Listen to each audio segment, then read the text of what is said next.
Well, the stage is set for the 9th annual BRICS summit. Prime Minister Modi is in China to attend the crucial BRICS summit, all of it in the light of the Doklam deadlock. India and China will be in the spotlight during this BRICS summit. Day one, Prime Minister will attend the opening of the BRICS summit and is also expected to meet Russian President Putin. Over 2 days in Xiamen, Prime Minister Modi will hold several key bilateral meetings before he leaves for Myanmar on Tuesday afternoon.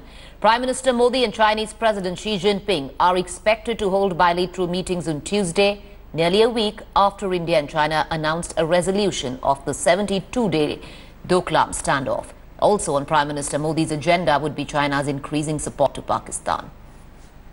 Well, 2 years back when we were founded at a summit that was held in Russia, in Ufa, we got a very clear message from the leaders, in a way that was underscored by our own Prime Minister, that the NDB in the first year should look at renewables. As we started work on renewable projects, thought came into our mind, why not we set green as our target? So you would see that there is a strong underpinning of green in everything that NDB does. Indeed, as we went along, we found that green was not only desirable, it was now becoming economically the only choice. So clearly, we took that as a path forward. Initially, it was green energy, but we now find that green has other nuances. Countries have gone through economic progress, and there has been impact in terms of waterways, in terms of air we breathe, and general pollution levels and so on. So why not address these concerns? So if you see the sort of projects we are now doing and have just recently approved, these now evolve from not only just replaceable or renewable energy into projects which correct ecological imbalances that have occurred. I think in the projection of the coming several years, I think that we will have enough green project in our pipeline for all the member countries. Not only, as for the moment, most project approved by NDB Board of Directors, the sovereign project for China, India, and now we have gotten approval for a rather big Russian project, judicial reform. Right. And in this process, I think in coming maybe next year we can say that we have good pipeline for South Africa and for Brazil. Terrorism is a part of the conversations, and one of the biggest concerns for India is terrorism that emanates from Pakistan. How can India and China really work towards at least dismantling of terror infrastructure in Pakistan? I heard that there is a voice that India think because the China protect Pakistan, so China protect the terrorism.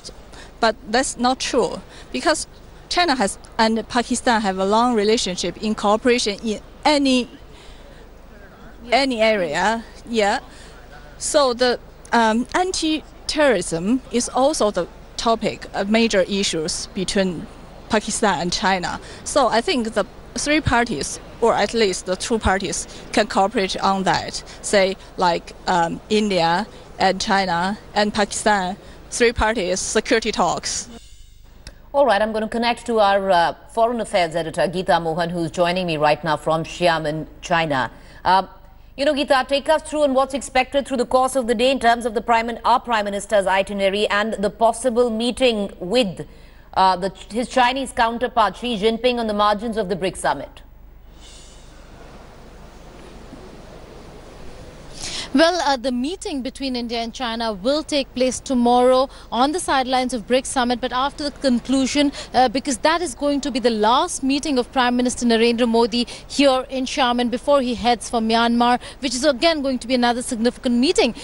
This venue where we are is the media center, from where we will be monitoring all the day's developments, Preeti, and Prime Minister Narendra Modi will be leaving his hotel in some time from now. He will be arriving here at at the convention center where the BRICS welcome and opening ceremony will take place. It will be followed by a restricted meeting of BRICS leaders, which means it will be a closed-door meeting with the leaders, after which the sessions will begin. What we're given to understand is that for India, while the focus of BRICS Forum is going to be economic cooperation and security cooperation, for India, the primary focus has been security, particularly to do with terrorism. We're given to understand, Preeti, that in the interventions from the Indian side, there is going to be a strong mention of terrorism. We do not know whether if the names of countries that impact and affect India are going to be mentioned or not, but certainly the draft has been prepared and finalized of the joint statement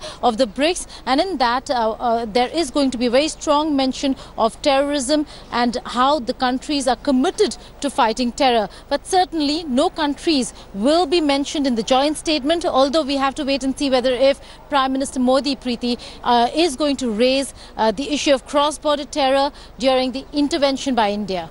All right, Geeta, stay on with us. Let's also bring in my colleague Anand, who's also tracking details in China there. Anand, all of this, of course, comes in the light of India and China calling off the Doklam standoff. What kind of press is our Prime Minister receiving right now in China? Well, it's a good question, Preeti, and it seems that the Chinese government has been very keen since the resolution of the standoff on August 28th to draw a line over it and turn the page over it. And that's only because they've had their eye on this BRICS summit that Xi Jinping. But at the same time, the Chinese government has faced a problem at home, given that these past 72 days during the standoff, they did unleash a lot of very strong, heated nationalist rhetoric towards India. And in some sense, they found it difficult to switch off the tap. Just to coincide with the Prime Minister's arrival, in fact, one of the most hawkish papers, the Global Times, issued a commentary saying that China shouldn't play down the border dispute, but they should emphasize to the people in China that China had won at Doklam. So it's very interesting, Preeti, that the Chinese government is trying this very careful balancing act. On the one hand, they want BRICS to go off without a hitch. But on the other hand, they are finding that this nationalist sentiment they've stoked in China over Doklam is not going to go away very easily. All right, both of you, we're going to keep coming right back to Geeta Mohan and Anand Krishnan, who are going to be tracking all details from the BRICS summit, giving us the latest coming in from there. With that, let's just dip into what kind of coverage we're going to be looking at. The big India-China meet on the sidelines of BRICS summit here in Xiamen. Can India and China turn the page after a 72-day standoff in Doklam as Prime Minister Modi and President Xi Jinping meet for the first time? Will Pak terror continue to be a niggling issue? Watch India Today from Xiamen, China for all the exclusive details and news breaks. All right, let's move on. After North Korea claimed to have conducted its sixth and one of the most powerful nuclear tests on Sunday, causing massive tremors of 6.3 magnitude. American ambassador to the United States, Nikki Haley, led a group of allied countries, have called for a meeting of the UN Security Council on Monday morning to discuss the aftermath of North Korea's experiment. Japan, France, the United Kingdom, South Korea will all be part of this meeting, which will be held at 10 this morning. US President Trump has hit out at North Korea, saying it was a threat to the world. Meanwhile, Japan, South Korea, US and Russia have also strongly condemned the test. All right, to give you a larger understanding on what this means, North Korea confirmed its sixth and the most powerful nuclear test on Sunday. The test was carried out at Punggye-ri nuclear test site, causing massive tremors up to 6.3 magnitude.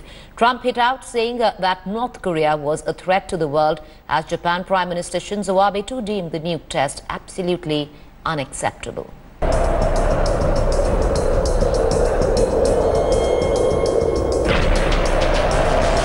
A nuclear test that sent shockwaves across the world.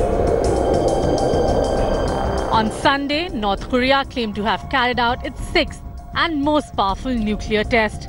The hydrogen bomb had a yield of 100 kilotons, which is 4 to 5 times stronger than the bomb dropped on Nagasaki. The North Korean media claimed that the nuclear test was a perfect success and it was the final step towards attaining the state of nuclear force. According to reports, this hydrogen bomb had been miniaturized and could be launched from an intercontinental ballistic missile. The test came hours after North Korea released images of the dictator Kim Jong-un inspecting the miniaturized version of the bomb, ready to be put on an ICBM. The nuclear test, which led to an earthquake of 6.3 magnitude in North Korea, sent shockwaves across the world. Japan, South Korea, the United States and Russia have strongly condemned the test. 米国、韓国に加えて中国、ロシアをはじめとする国際社会と連携して断固たる対応を取ってまいります。 북한은 ICBM급 미사일 발사와 핵실험 등 연이은 도발을 통해 한반도 긴장을 고조시킬 뿐만 아니라 세계 평화를 크게 위협함으로써 And this man will not get away with what he's doing, believe me. Or if he does anything with respect to Guam or any place else that's an American territory or an American ally, he will truly regret it, and he will regret it fast. North Korea triggered tensions in July when it carried out 2 successful tests of intercontinental ballistic missile, which brought much of the United States mainland within range. Since then, it has threatened to shoot salvo of rockets towards the disputed US territory of Guam near North Korea. Massive reactions coming in from world over regarding the hydrogen bomb test of North Korea, including from India, which is worried regarding the security threat in the region, particularly to do with countries such as Japan, which is an ally. With Ananth Krishnan and video journalist Prem Chandra Mishra in Xiamen, Geeta Mohan for India Today.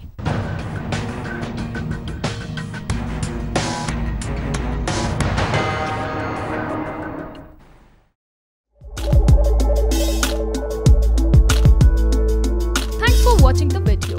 For more such news and updates, please like, share and subscribe to India Today. Also check out our other great videos from our channel. We know you will love to.